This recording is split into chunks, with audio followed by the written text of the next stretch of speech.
You're welcome to today's news analysis. If you want clear updates that affect our daily life, you're in the right place. Please like this video, subscribe, and turn on notifications, so you don't miss what matters. Now listen closely. Something serious is happening in Onitsha, Anambra State. Markets closed. Voices raised. Power tested. And the people are caught in the middle. Let's get into it. Onitsha is not just a town. It is a heart. When Onitsha market stops, many homes feel it.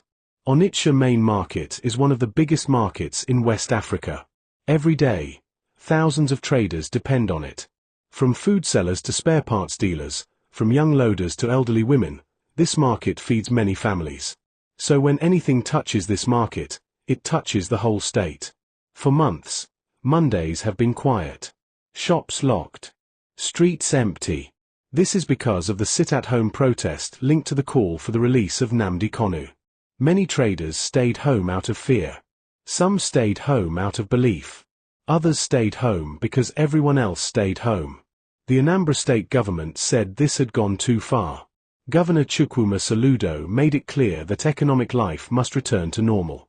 He said the sit-at-home was hurting the same people it claimed to protect. Then came the turning point. Governor Soludo visited Onitsha main market himself. This was not a message passed through aides. He went there in person. He walked the market. He spoke directly to traders and market leaders. His message was firm. He told traders to open their shops on Mondays. He warned that the government would no longer accept excuses. According to him, the market must operate fully, or the state would take action. After speaking, he made a decision that shocked many people. Governor Soludo ordered the closure of Onitsha main market for 1 full week. Not for 1 day. Not for a warning period. 1 full week. The reason was clear. The traders, according to the state, failed to follow the order to open on Mondays. The government said the law must be respected. Authority must be enforced. But the warning did not stop there. The governor added something stronger. He said if this happens again, the market could face another shutdown. And if defiance continues, the government may take even tougher steps, including rebuilding or restructuring the market entirely under state control. That statement spread fast. Very fast. Some people heard it as a threat. Others heard it as a final warning. Many traders heard it as fear. Within hours, tension filled Onitsha. Phones rang non-stop. Market groups held emergency talks. Families worried about how they would eat for the week. Because for many traders, 1 week without sales is not small. It means no food. No school fees. No transport money. No daily survival. Supporters of the government said the governor was right. They said no protest should destroy a whole economy. They argued that fear should not rule the state.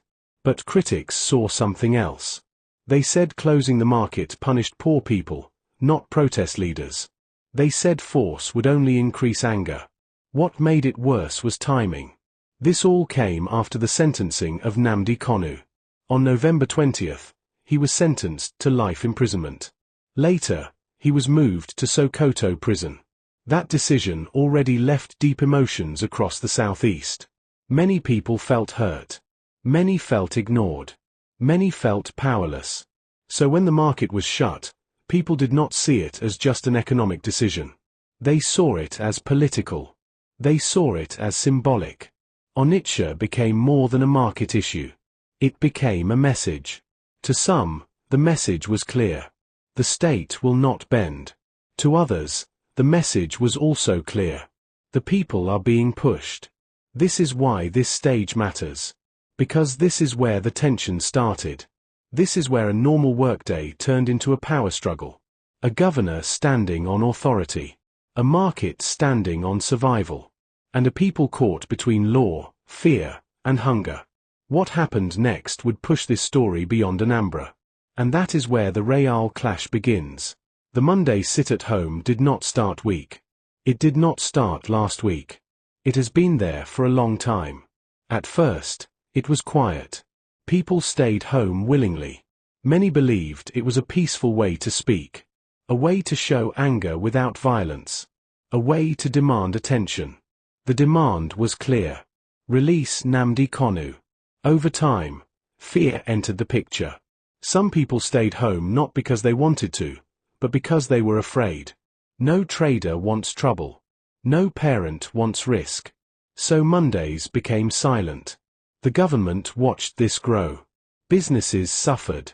Schools closed on Mondays. Transport slowed. Money stopped moving. That was the background before the market shut down. So when the state acted, reactions were already waiting. Then two names entered the conversation loudly. Aloy Ejimiker. Ifini Ejiofor. Their response came fast and sharp. They did not whisper. They did not speak with fear. They spoke openly. They questioned the market closure. They questioned the method.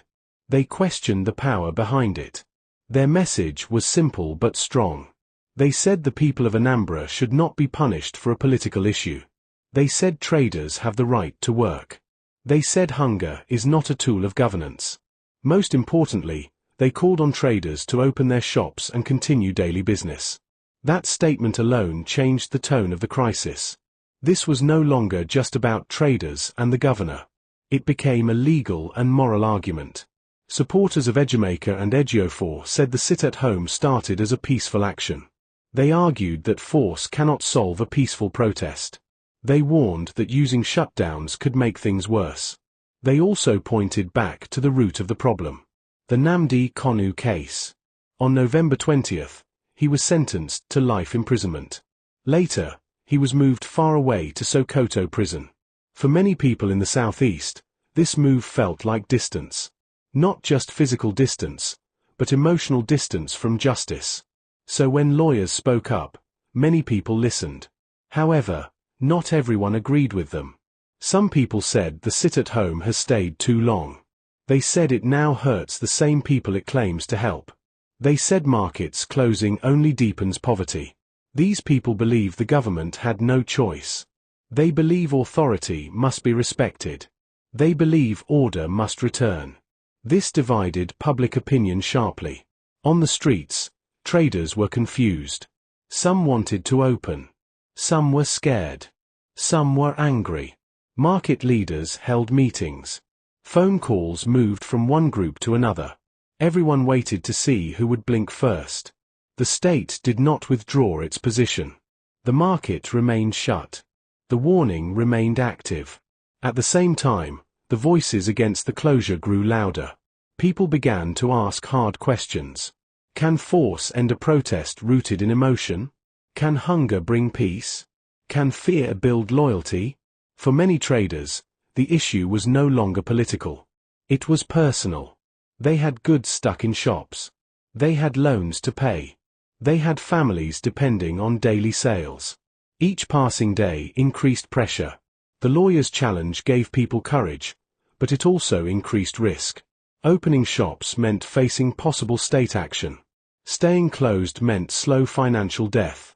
This is the tight corner Anambra found itself in. The Monday sit-at-home that started as a protest had now turned into a test of endurance. A test of authority. A test of unity. And the most dangerous part was this. Both sides believed they were right. The government believed it was protecting the economy. The lawyers believed they were protecting the people. The traders were stuck between both. This stage of the crisis showed one clear truth. You cannot separate politics from daily bread. Once food, markets, and survival enter the picture, emotions rise fast. And when emotions rise, control becomes harder. That is why what happened next mattered even more. Because the tension was no longer silent. It was loud. And it was spreading. By this point, the crisis had moved beyond one market. It became a full test of strength. The government stood firm. The message from the state was clear. Law and order must stand. No protest, peaceful or not, should shut down an entire economy. From the government's view, allowing Monday shutdowns to continue would send a dangerous signal. It would mean that authority can be challenged without consequence. It would mean fear has replaced governance. So the state held its ground.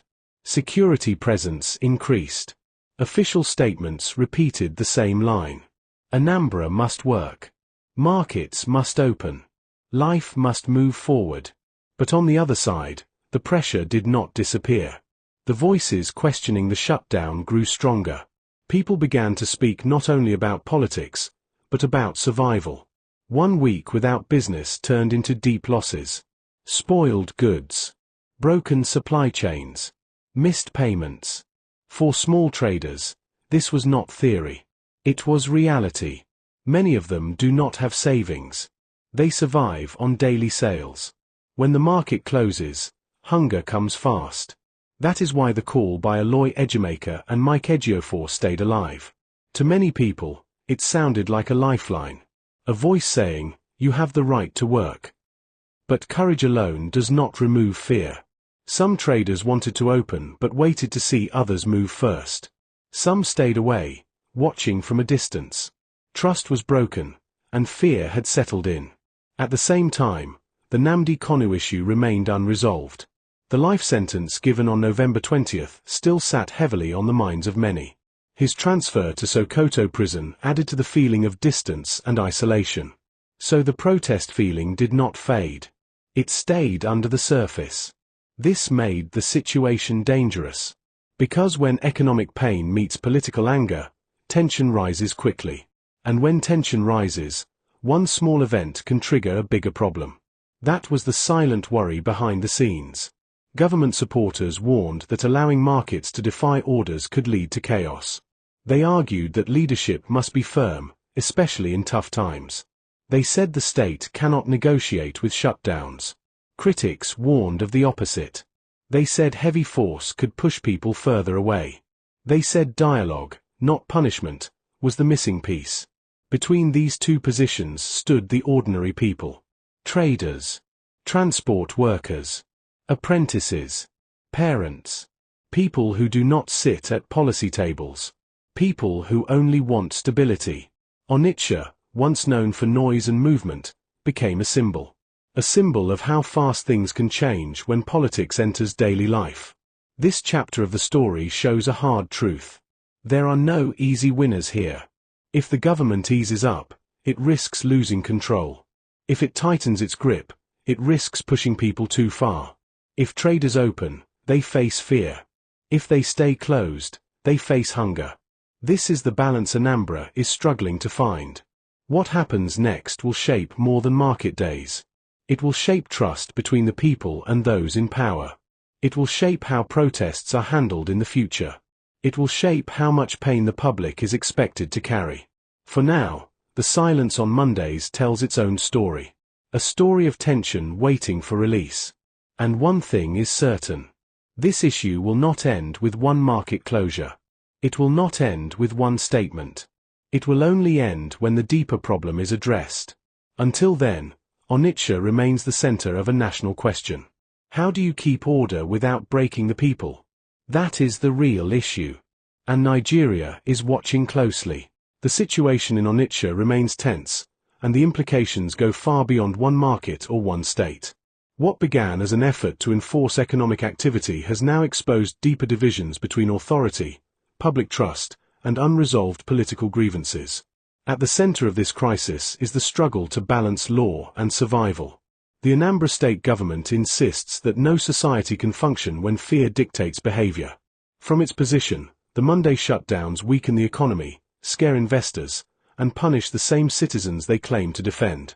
The state believes that restoring normal business is necessary to protect long-term stability. Yet on the other side is a population still carrying deep emotional weight. The sentencing of Nnamdi Kanu to life imprisonment on November 20th and his transfer to Sokoto Prison remain powerful symbols for many people in the southeast. These events did not fade with time. Instead, they hardened feelings of exclusion and frustration.